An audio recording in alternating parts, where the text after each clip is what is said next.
you. Good evening, everyone. Can I have your attention? Good evening, everyone.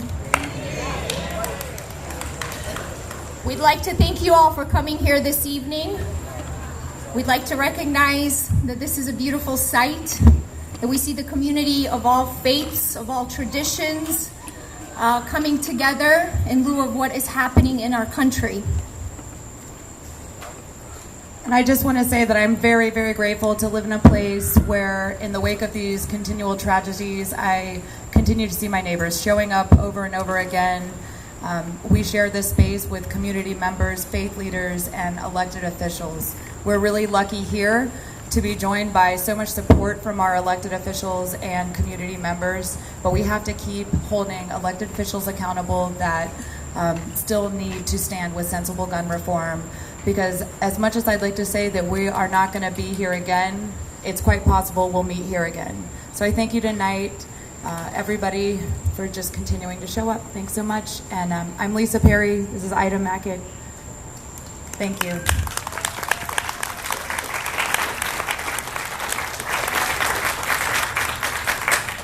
We would like to start tonight's vigil with the opening prayers from Rabbi Brian Mann, Rabbi Torah, and Rabbi Wither. Come on up.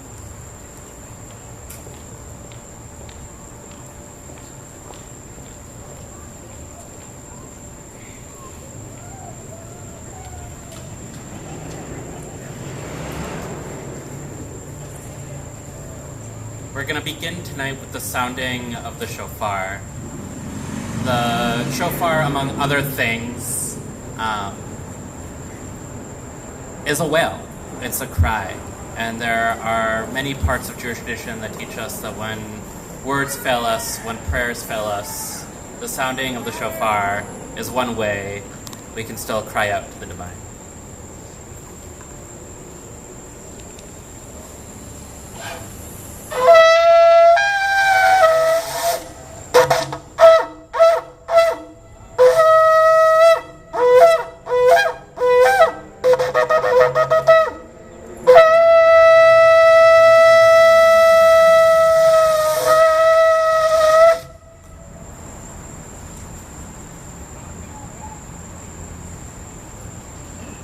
In Jewish time, we are at the start of the month of Av. And by tradition, the first 9 days are a time of heightened mourning, culminating in the 9th day of Av.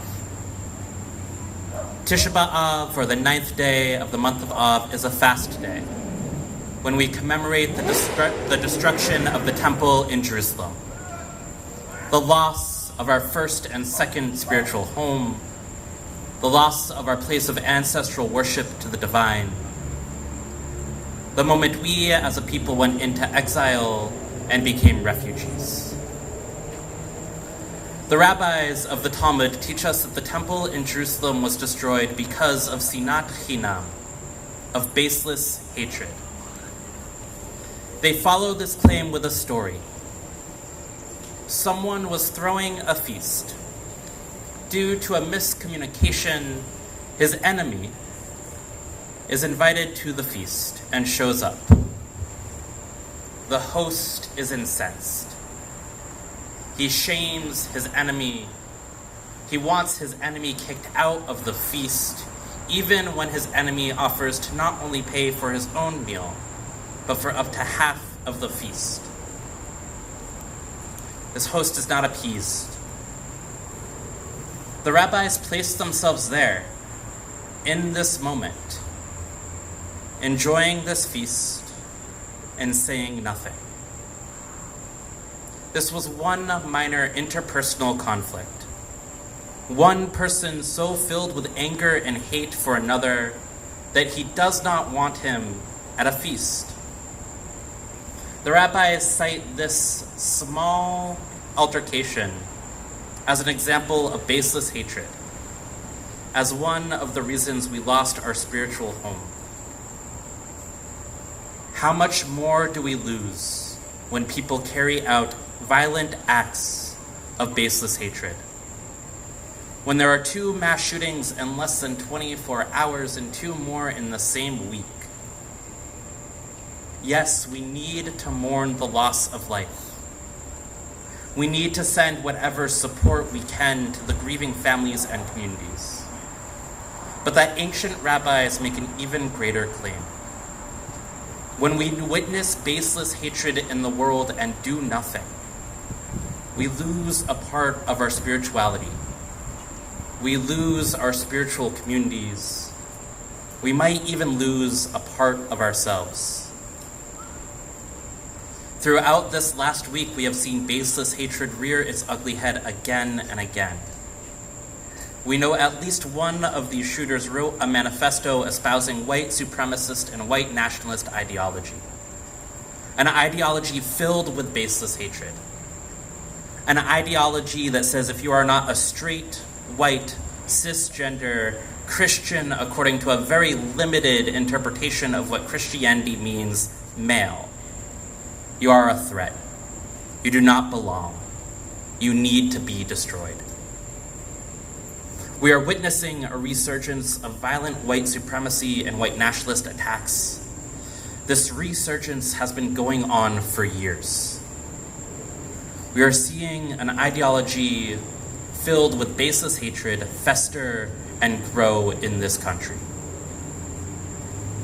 A host kicking a guest out of a party was enough for the rabbis to say this hatred is why we lost our spiritual home. We should have intervened. We need to intervene now. We need to stop trying to justify or make excuses claiming these attacks are caused by violent video games or mental illness, and start seeing these attacks for what they are. Violent acts of white supremacy and white nationalism. We need to truly confront these ideologies whenever they rear their hateful heads. My blessing and my hope for all of us is that we commit to fighting white supremacy and white nationalism in every and any form. Through this commitment, we end this form of baseless hatred in our world and bring back or rebuild that lost spirituality, that lost spiritual home, that lost piece of ourselves.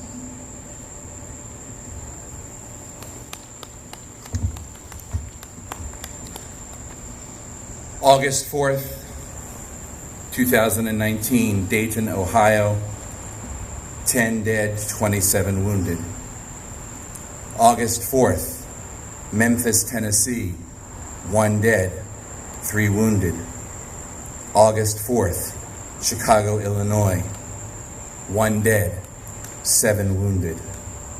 August 3rd, El Paso, Texas, 22 dead, 24 wounded. August 2nd, Pomfret, Maryland, 3 dead, 1 wounded.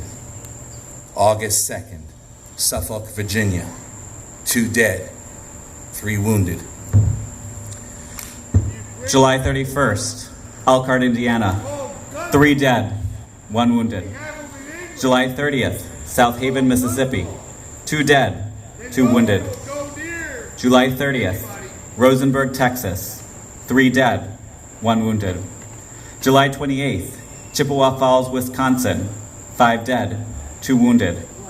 July 28th, Gilroy, California, 4 dead, 12 wounded. July 25th, Albemarle, North Carolina, 3 dead, 1 wounded.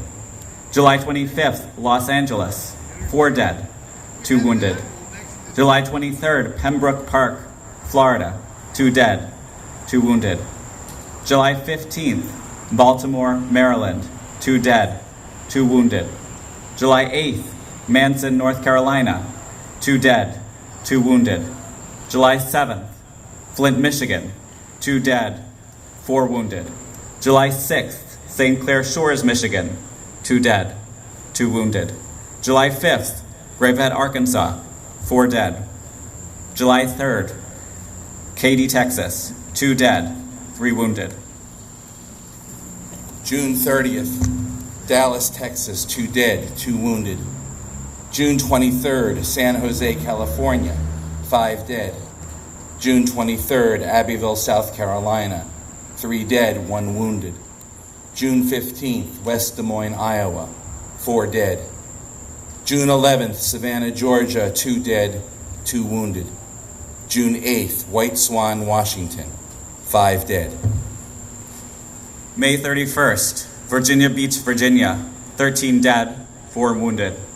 May 29th, Cleveland, Texas, 2 dead, 3 wounded.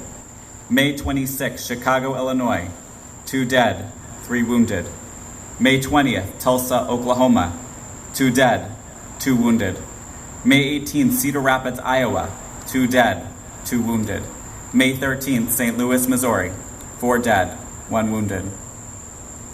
April 30th, Charlotte, North Carolina, 2 dead, 4 wounded. April 28th, Westchester Township, Ohio, 4 dead.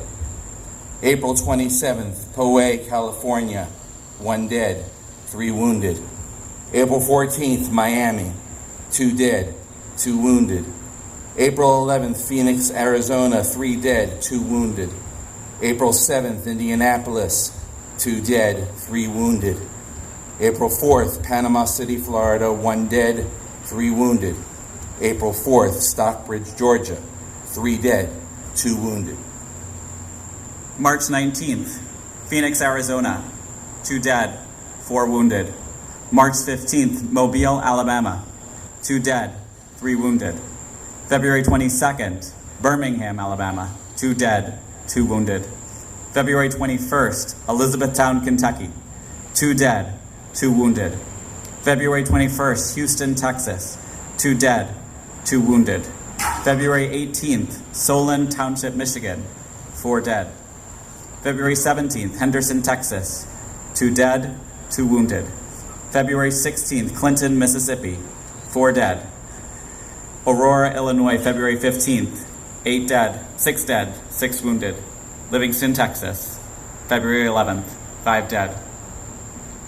January 26th, Ascension Parish and Livingston Parish, Louisiana, 5 dead. January 24th, State College, Pennsylvania, 4 dead, 1 wounded. January 24th, Rockmart, Georgia, 4 dead, 1 wounded. January 23rd, Sebring, Florida, 5 dead. January 19th, Houston, Texas, 3 dead, 2 wounded. January 17th, Owensboro, Kentucky, 3 dead, 1 wounded. January 16th, Palmdale, California, 3 dead, 1 wounded. January 4th, Hurt, Virginia, 3 dead, 2 wounded. January 4th, Torrance, California, 3 dead, 4 wounded. January 3rd, 2019, Texas City, Texas, 3 dead, 1 wounded.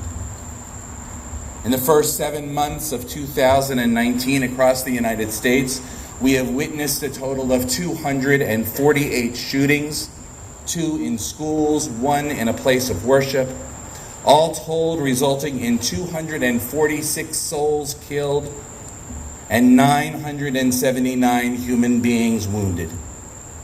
When is enough going to be enough? We mourn these deaths. We pray for comfort for the victims' families and for the healing of scores of injured individuals, many of them also mourners. We are shocked, though sadly we are not surprised, for we are witness to the persistence of lax gun laws as the influential gun lobby, government leaders, and powerful corporations continue to impede common sense gun legislation. Increasingly, the murderers have found inspiration in the racist hate speech and respond to the incitement to violence by those with misguided worldviews. Time and again, history has tragically taught us that targeted and hateful speech leads to hateful and violent action. The same ancient rabbis that Rabbi Mann referred to in the Talmud teach that whoever destroys a single life, it is as if that person has destroyed an entire world. But whoever saves a single life, it is as if he or she has saved an entire world. It is time to save some lives by enacting and enforcing sensible gun laws, and by immediately calling out and curtailing all further hate and racist speech, whatever its source. We must live up to our highest national aspirations rather than succumb to our basest impulses, and continue to insist that America do better in its efforts to care for all of its inhabitants. And so let us conclude in prayer, the courage to press forward, praying for the souls of the dead, the support for the survivors and their families, and the courage to press forward with gun control in this country. Radical love is the antidote to radical hate. And the heart of our work is recognizing that our humanity unites all of us. We must use every ounce of our being to counter this culture of dehumanization that infects our communities. We lift up prayers for victims, families, and friends. We sit in protest, or we rise and walk in activist spirit, answering the call to action of the shofar. One glass.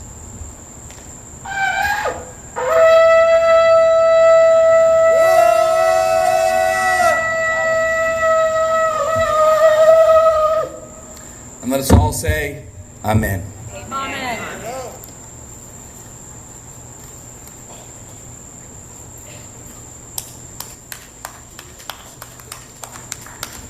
Thank you so much, rabbis.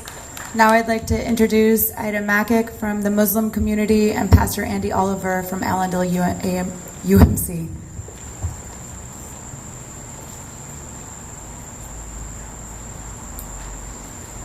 Y'all, I don't know about you, but I'm mad as hell. It's been just over 500 days since Sister Ida, Rabbi Torup, and I had to stand in this very spot denouncing the shooting in Parkland, reciting the names of those slain.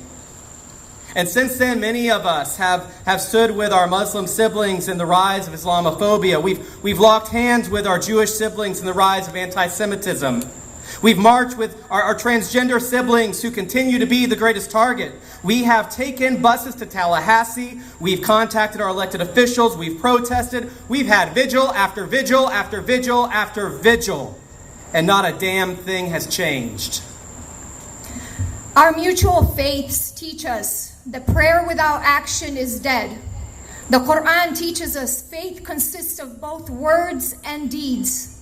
Thoughts and prayers without action has enabled the violence of white supremacy and toxic masculinity to arm itself and be emboldened. It is time for action. The president has tried to convince us that Mexican immigrants are a threat to our society. What is the real threat to our society is white nationalism and white supremacy. Amen. Yeah. The president has demonized immigrants, stoked fear in our communities, paddled racism his whole presidency and even before that. The Latino community has been hunted down like vermin. When Trump's called people filth, he is laying the groundwork for genocide. After El Paso, we can no longer ignore Trump's role in inspiring mass shootings. The president may not be pulling the trigger or planting the bomb, but he is enabling much of the hatred behind these acts. He is giving aid and comfort to angry white men by offering them clear targets and then failing to fully denounce their violence. It is no longer good enough to just reject the violence or even the perpetrators. We must reject those like the president who feed the climate of hatred and fear. White supremacists have been committing mass murder in this land long before the advent of video games and the breakdown of traditional family values. White men have been blowing up churches and lynching children during the era that has been labeled as great. Still live in this land. And blaming deliberate acts of violence on the mentally ill is dishonest and it's slanderous. Young, mentally ill white women are not shooting up the world. Mentally ill persons in other nations are not racking up these death tolls. Again and again and again, we see a commonality among those who choose to do this evil. White men consumed with racism and toxic masculinity. Racism is not a mental illness. And the white supremacy I'm referring to isn't just the kind that lives in the tweets of the occupier of the White House or the mind of a white nationalist killer. I'm also talking about the evil that enables us to do things like continue gentrifying black and brown communities, even here in St. Pete. White supremacy that allows white children to believe they are exceptional and entitled while allowing children of color to believe they are inferior and less deserving. The kind of white supremacy that allows us as a country to talk about the poor El Paso shooter whose brain is still developing at 21, and yet our police and judicial systems quick to treat black and brown children like adults. We white people have a lot of work to do. We white people may have had a tinge of fear about coming out here tonight for fear of another shooting. But we have to remember and realize that black, brown, Muslim, Jewish, and LGBTQ people live with this fear every day of our lives. They are the ones with targets on their foreheads. While it's my privilege that allows me to come out here to feel better about myself, we must do more. I realize we are all gathered here with our candles, but I'm convinced that the time for vigils is over. Moms Demand Action and March for Our Lives students have called on us to focus on Rubio and Scott to pass the background check bill that is waiting on the Senate. But there's work for us to do right here in Florida. Right here in Florida.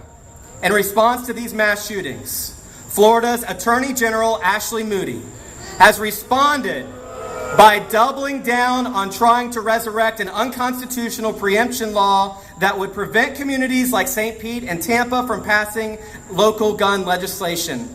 Attorney General Ashley Moody, or NRA Ashley, as I now call her, is trying to get the constitutional amendment that would ban assault rifles thrown off the Florida ballot. NRA Ashley has worked really hard to keep her A+ rating by the NRA. Even while the children gunned down in an El Paso Walmart will never have the opportunity to earn a grade ever again. The time for vigil is over. The time for disrupting the lives of NRA puppets like Ashley Moody is now. It is past time to follow the call of our civil rights era siblings who call to us from the lunch counters that they sat at to apply the same nonviolent resistance to elected officials like Ashley Moody until she does the right thing. We must creatively disrupt her political life before our actual lives are taken. Let us all vow, not to be here 500 days from now, having the exact same conversation we're having tonight. To honor the victims of El Paso and Dayton and Virginia Beach. And Aurora and Pittsburgh and Parkland and Las Vegas. And Orlando and San Bernardino and Sandy Hook and Columbine. And too many other cities to name. To honor the dead, our prayer of righteous anger is simple. What about us? God grant us the courage to our elected officials to stand up to the NRA. Amen. May it be so.